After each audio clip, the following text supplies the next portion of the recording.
There's still time for you to make yourself a mini pumpkin pie. It's the perfect bite-sized treat.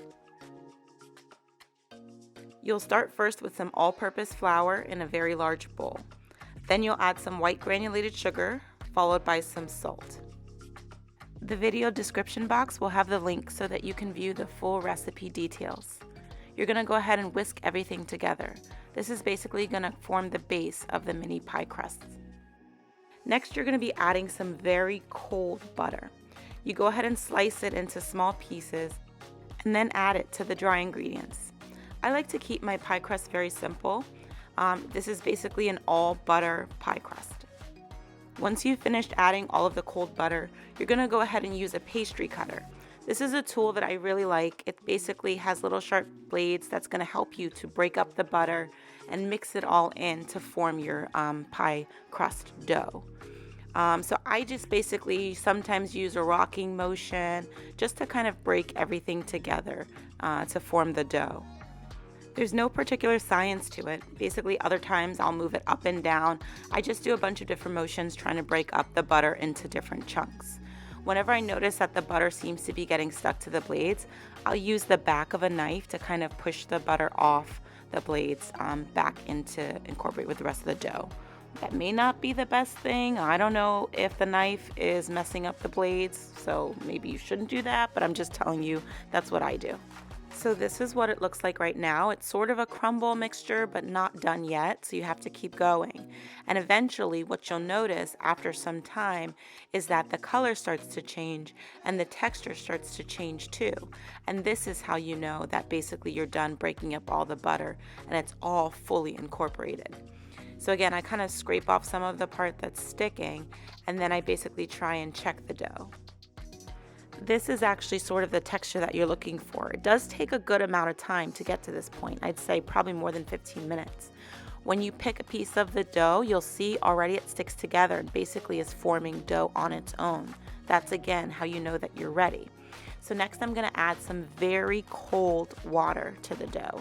I take about 1/4 of a cup and I add about half of it at first, mix around with a fork, and then go ahead and add the rest of the water in and mix it all together with a fork. This is going to be like a really rich and nice dough, and the butter is really going to help to keep everything together. So looking at this dough, after you add the water, you can definitely tell that the dough is already trying to form on its own. You can see like pieces of it just kind of stick together, just wanting to be dough. So next, we're going to go ahead and get a piece of plastic wrap and put about half of the dough onto it. We're basically going to need to chill it in the refrigerator. The reason why I want to do half is because we want this dough to stay cold for as long as possible. So since we're going to be rolling a bunch of little mini crusts, we want to go ahead and not have to handle all of the dough at once. Instead, you want to be able to handle about half of it at one time. So I go ahead and like kind of wrap it with this plastic wrap and then kind of press it together into like a little flat disc. And we're going to put that into the refrigerator. We're basically going to do the same exact thing with the remaining half of the dough. You can see if you look closely, there's still chunks of butter.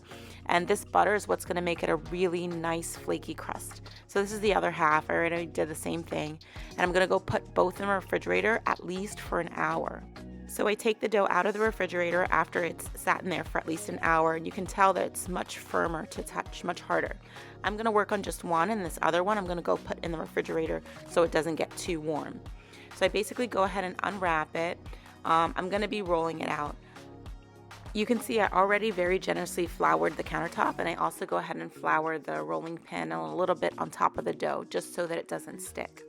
So I try to roll it out, and this time I'm actually seeing that it's very hard. You may notice that, and when you do, just leave it be. I'm just going to let it sit for about 5 minutes until it gets softer so I can try again to roll it. And this time when I roll it, I can see that it's still firm, but it actually will allow me to roll now. So I do go ahead and try and roll out a nice flat piece. So any shape is fine. I roll it out in this random triangle type shape because I know I want to try and cut out 3 circles. So I'm just using one of my kids' bowls. I keep things very simple, as you can tell. It's about 5 inches. This is about how thick that I roll it out to be.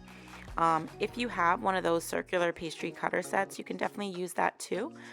Just use something that you want a circular shape that's basically anywhere between 4 to 5 inches.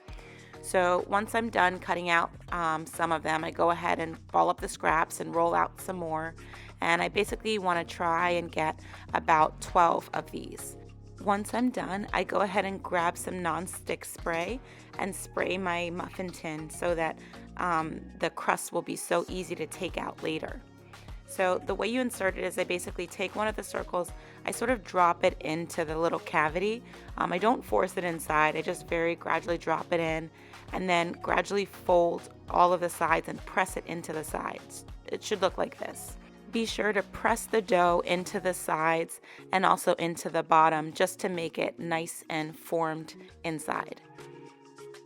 So I'll show you again from a better angle. Basically, you just drop it down inside and don't try and force it in, but gradually just go ahead and shape it to the sides and the bottom of the muffin tin. There's no particular pattern for the top. I just kind of press it together so that it just kind of peaks at the top of the edge. So when I'm done, I go ahead and take a fork and poke holes all along the bottom and then also go ahead and put some along the side. This is just to help the crust vent some while it's cooking. Next, I put the pan just like this into the freezer for at least an hour. You can do overnight if you want. For the filling, I start with some pumpkin puree and then I add some light brown sugar. You can use canned pumpkin if you prefer. I'm actually using homemade pumpkin puree. I have a video showing how easy it is to make it from a fresh pumpkin, and then I just store it in the freezer and put it in the refrigerator the day before I want to make it so it can defrost. So then I go ahead and add some heavy whipping cream to the mixture and then put some vanilla extract. I kind of mix everything all together. Sorry for my lighting. I don't know what's going on today. So once you're done mixing together, this is basically how it starts to look. Next, I add the spices, which is basically going to be some cinnamon. Then go ahead and put some ground nutmeg, followed by some allspice, some ground ginger, and then lastly some salt. So go ahead and mix everything together. It really does start to smell amazing at this point. So next you'll be adding 1 beaten egg to the mixture. It's important that you mixed and beat the egg well before you add it because it's really important for the egg white and yolk to all be incorporated very well. So after all the mixing, you can tell that the filling is really starting to come together. Please note that this is a mildly sweet pumpkin pie because that's how I like it. You can always choose to put more sugar if you prefer. Grab the muffin tin directly from the freezer and start spooning the filling into all of the little cups there.